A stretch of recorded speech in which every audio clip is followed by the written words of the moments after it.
East of Eden is one of those groups who I was really surprised when I first heard them. Now, I've only heard a couple of tracks by them, but it immediately took me after Neon from Neon Reaper Reacts, who's on Ears to the East with me, that podcast. After he first played them to me, I was just surprised that just how interesting and how atmospheric the songs were that I heard from them. And this is one of those groups where you've got all of these really talented members, you know, you've got violin in there, you've got all of these things that sound so good, but sometimes can lead to a very cluttered or, shall we say, over self-indulgent arrangements, but East of Eden sounded so much more efficient, so much more on point. And that brings us, anyway, I haven't heard many East of Eden songs, heard a couple, and it brings us to the latest one, Judgement Syndrome. I always think of them as being kind of a, like, I don't say gothic, but a very theatrical, dark sounding band, you know, a bit of a visual K aspect to what they do. And yet the very first frame of this video looks like something out of a modern art exhibition. So who knows where this is going to go. It looks like it's about to fade up, but hey, enough of me talking. Let's get straight into hearing the song and then we can get into some opinions afterwards. I'm genuinely excited about this. East of Eden. Yeah, I want it to be one of those groups who are like a really consistent good find, an unexpected good find. We always love those. Let's go. Judgement Syndrome. Reminds me a bit of the Lemon video by Inshallah.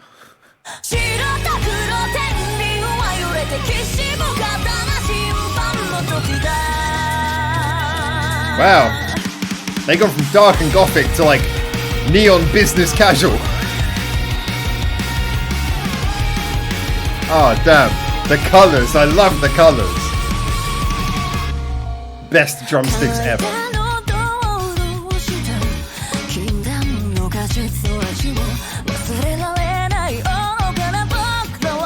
This is not what I expected.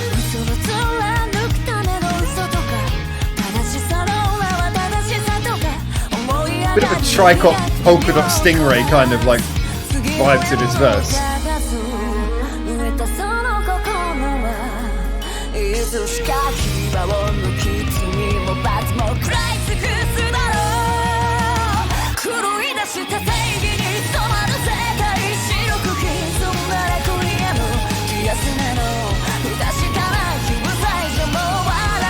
How is she not getting that hair caught in those guitar strings? I'm just...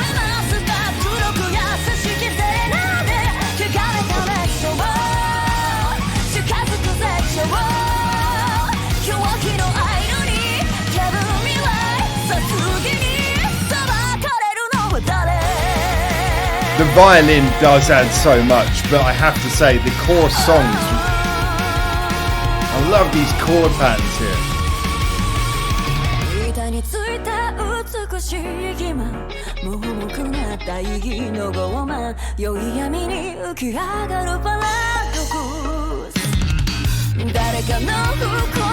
Those little touches as well.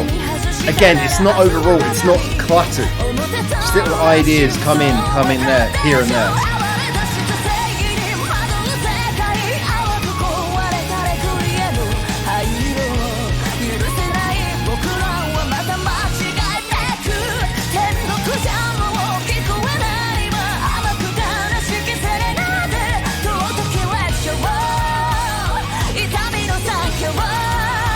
What are they saying?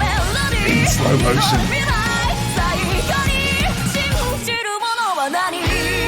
I love the way that cadence of the chorus, the end of the chorus just builds up. So you always feel like you come flying out of the chorus.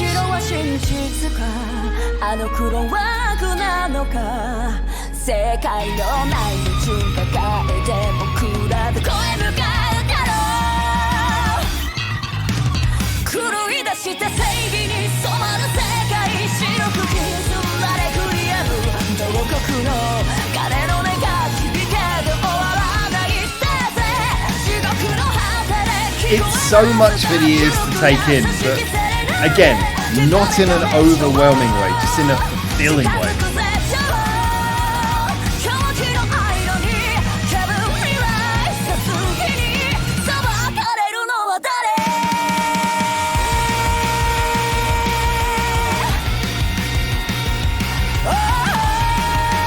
That's really cool.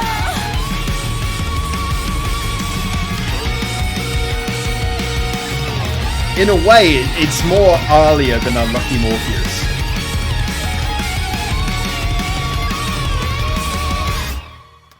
right, Newton? It's like business Newton.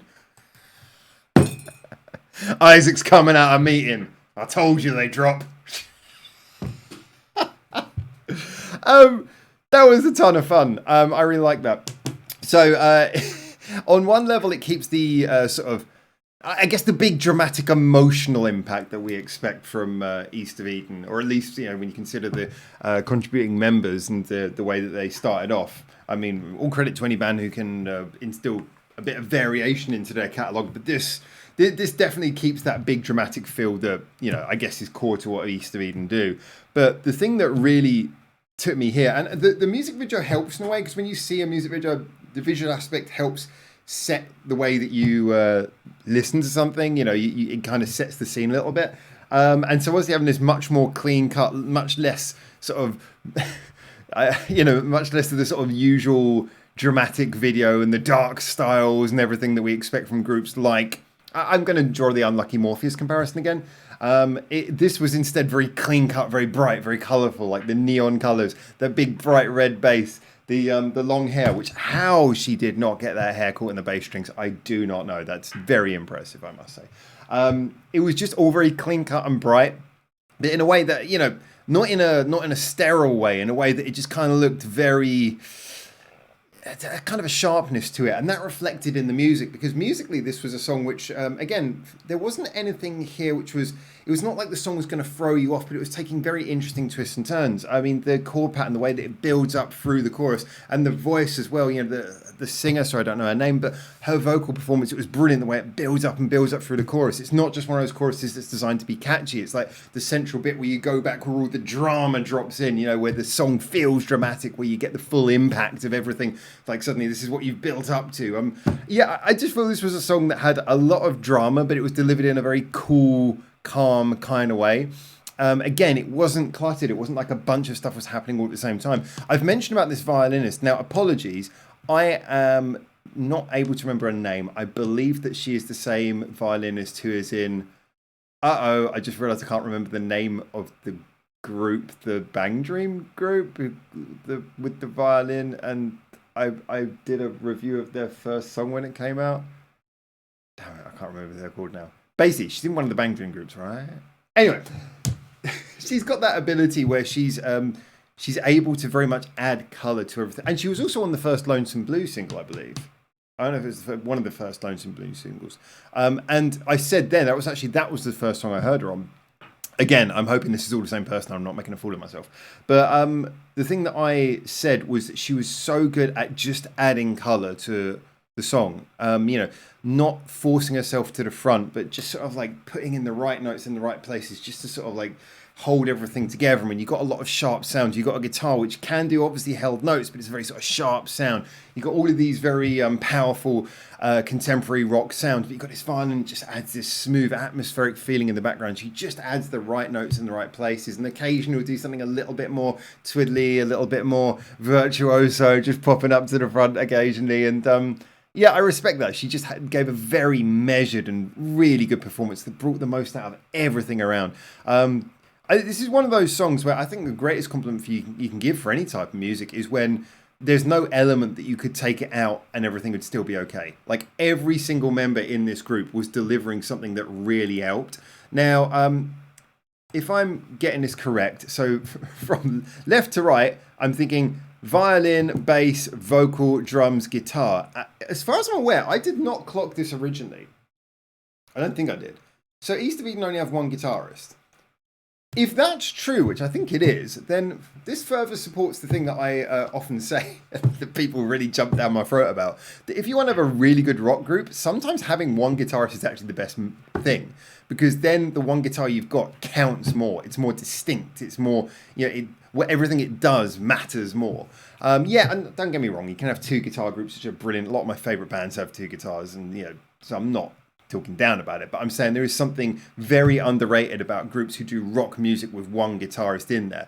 When you've got one guitarist alongside something else, like a violin, you get this brilliant interplay where they can support each other and just do interesting things around each other. And that's the whole thing about this song. It had that rock energy, but it was so much more interesting than if it had been two guitarists, in which case it would have just sounded like another, rock song, you know, distortion at the center of all of the sounds, but here the smoothness of the violin playing against that guitar was just brilliant. The bass work as well. I haven't mentioned about the bass work except for saying about her hair, but the bass work, you know, there's always those little slap breaks and everything that everyone's going to notice. Yeah, those are bits that people are going to go, oh, that's really cool, and that was really cool. But just the bass line she was doing throughout was, again, same as the violin. It just, everything was clicking. I've talked about bands like this before. I've mentioned this with Alia. I've mentioned this with Wagaki Band. It's a very good example for such a big band. Sometimes you get bands where there's a lot of stuff in there, but they're just so good at working around each other and knowing when to step up and when to step back that you just get like really nice, lush arrangements. This was a joy. I really liked this. And the drummer did a great job as well, but I can't help it. Your hair and your drumsticks, it's too overpowering. That's all I can focus on. No, just everyone in here did brilliant. This was really good. I think the only thing going against it is maybe that it's one of those songs where it's really good, but there are a lot of songs in a similar sort of mood. Would this be one that I regularly come back to? Only time will tell. It certainly jumped out to me in the moment when I was listening to it. So longevity is always an interesting thing. Since I come back to doing these first reactions again, it's a little bit harder when I do these to really know, you know, what do I say about the longevity of a song. I can only assume based on what we know from songwriting tradition usually gives a song longevity. This is not the sort of one that I think is going to stick in your head so much as just every time you happen back across it, you'll be like, oh God, yeah, this is a really good song. Why don't I listen to this more often? I think it's going to be one of those songs. But anyway, those are my thoughts. As always, get into the comments. Tell me what you think. And until I hopefully see you very soon in Japan for the next one of these, at least for now, ciao, ciao.